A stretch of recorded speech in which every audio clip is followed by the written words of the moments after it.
کسان بھائیوں اور شوقین حضرات، یہ گائے لمپی سکن ڈیزیز گزر چکی ہے، تقریباً 1.5 سال ہوئے، لیکن اس کے جسم پر داغ دھبے بہت زیادہ نشانات تھے۔ یہ زعفران فارمر ہیں حصار گاؤں سے، تو انہوں نے یوری شیمپو استعمال کیا ہے اور اس کے استعمال سے الحمدللہ ان کی گائے ٹھیک ہو گئی ہے۔ تو ہم نے ان کے گھر پر وزٹ کیا ہے اور ان کے ویوز لیے ہیں، تو آئیے ان کی زبانی سنتے ہیں کہ یہ اپنی گائے کے بارے میں کیا کہتے ہیں۔ ہاں جی بھائی جان، تساں نے کی نام ہے؟ زعفران نام ہے۔ کیڑی جگہ تے رہنے ہو؟ اسار گراں۔ اچھا، تساں نے گائیاں کی مسئلہ ہے پہلے؟ کہیں جڑی بیماری آئی ہے مسئلہ ہے، دانے شانے بہت ہے، سوتے نشان بہت ہے۔ اچھا، لمپی سکن ہے، داغ شاغ کافی ہے؟ بہت داغ ہے۔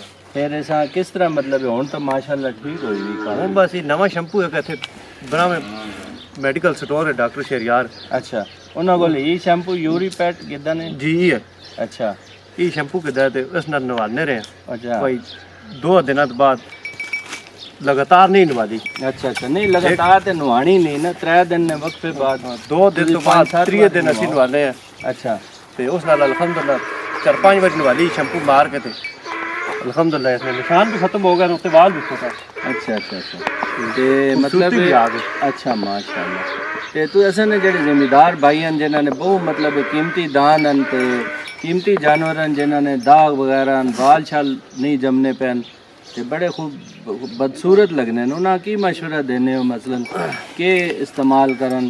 اسی بھی انہاں بھراواں واسطے یہ بھائی یہ شیمپو استعمال کرن، جانور جڑے خوبصورت تو بدصورت ہون خوبصورت ہوے، وال بھی جم پے، داغ بھی ٹھیک ہوگا، داغ بھی انشاءاللہ ختم ہوگا سو۔ چلو جی، تے تساں نا انشاءاللہ اسی کانٹیکٹ نمبر دے دے ساں اس ہوتے نا، تے بعد تساں کول بھائی بے شک ڈائریکٹ پوچھ بھی سکدے نے، انہاں کول کوئی مسئلہ نہیں۔ ٹھیک ہے جی، تے انشاءاللہ جڑا نا یہ تساں گائیڈ نمبر بھی بھی کدے اساں نے لکھنے تو کوئی مسئلہ نہیں، لکھ نمبر تساں نے کی اپنا دس دو نا۔ 0303 ہاں جی 52 360۔ اچھا، زعفران بھائی ہیں اسار تو، جڑا گراں سارے تے ٹوک ہی مستریاں نہیں، ڈھوک مستری نہیں، جڑے مطلب بھائی اگر مطمئن ہونا چاہن انہاں کول فون تے پوچھ سکنے۔ ٹھیک ہے، الحمدللہ یوری پیٹ شیمپو نا بڑا اچھا جڑا رزلٹ ملا جی۔ جی ماشاءاللہ۔ اس گائے میں شیمپو مارا نے؟ جی اس گائیں ہمارا شیمپو کیا بات ہے جی۔ اس نے کتنا کہ وہ تو پتہ سامنے یہ سنے رہی اس ٹائم بتا رہے ہیں بچہ باہر نکل ویسے اے ویکھے چیک کر اس نے بالکل سمجھ نہیں آنی بھائی اے جاتے ہیں اے ویکھے پورا ہے جی لیکن بالکل تکن تھلے سرے آ رہے ہیں ذرا بھی۔ واہ کیا بات ہے ڈاکٹر صاحب، کمال کیتا نے۔ اور ویسے جنہیں نہیں استعمال کیا انہوں نے گل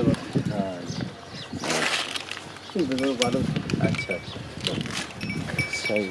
السلام علیکم۔ ہاں جی ڈاکٹر صاحب، اس نے کوئی سائیڈ افیکٹ تو کوئی نہیں؟ سر سائیڈ افیکٹ نہیں ہے، اس نے فائدے ہی فائدے بھی ایسا بڑھایا ہی اسی مقصد واسطے کہ جڑے جانور لمپی سکن ڈیزیز تو بعد جڑے داغ دھبے اور وال شال نہیں جمنے پین اور انہاں بالکل خوبصورت کر دینے، وال بھی جم آنے اور داغ بھی ختم ہو گئے۔ اس کے علاوہ جڑا اس کا فائدہ یہ ہے کہ قربانی نے اگر جانور تسا کھڑنے انہوں نے پسینے نے جڑے پیلے نشان ہیں وہ بھی ختم کرنا۔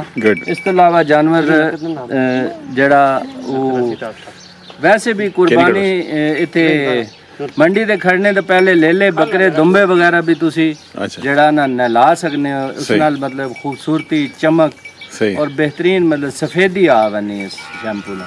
اچھا، ایک تو جڑے داغ ہونے انہاں دے وال بھی آوے وہ کرنے دوبارہ؟ ہاں جی، وال بھی دوبارہ جامانے اور ہلکے پھلکے جڑے زخم ہیں وہ بھی ٹھیک ہو گانے اس نال۔ الحمدللہ اتنے اچھے اس نے رزلٹ ہیں، سچ بیس شیمپو ہے۔ اس نے تسی اپنا پتہ دسو نا جتنے لوگ کن سکون سن؟ اصل نا جی ویسے تو مطلب ڈائریکٹ آن لائن بھی اسی بھیج سکنے ہیں سارے دوستاں۔ اس کے علاوہ سن فتح جنگ کلینک، حیدر ویٹنری کلینک تھانہ روڈ فتح جنگ۔ اس کے علاوہ حیدری ویٹنری کلینک ہے سنا تھوما سٹاپ فضیہ کلونی نے سامنے ایک سنا کلینک ہے، اتوں بھی گن سکتے ہیں اپنے علاقے نے بندے۔ باقی اپنے علاقے نے ہر ویٹنری اچھے ویٹنری سٹور ویٹنری کلینک تو گن سکتے ہیں۔ باقی شوکت بھائی ہیں سنی ویڈیو والے وہ مطلب ایسا نے بھائی ہیں انہوں کو بھی اویلیبل ہے، انہوں کو ڈائریکٹ فون کر کے یا انہوں نے ਸਨੀ ਬੈਟਰੀ ਸਰਵਿਸ ਹੈ ਖੋਰ ਰੋਡ ਫਤਿਹ ਜੰਗ, ਉਹਨਾਂ ਕੋਲ ਵੀ ਤੁਸੀਂ ਰਾਬਤਾ ਕਰ ਸਕਦੇ ਹੋ।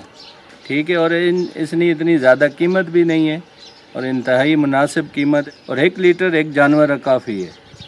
ٹھیک ہے، اور نہلانے کا طریقہ یہ ہے کہ تسی ہر 3 دن بعد جس طرح عام شیمپو سادے پانی نیم گرم پانی نال پہلے جانور جسم گلا کر کے نو، اس تو بعد شیمپو جس طرح انسان نہانا اسی طرح جانور مل دل کے نوا دو تو تازہ پانی نال اتوں مطلب شاور دے دو۔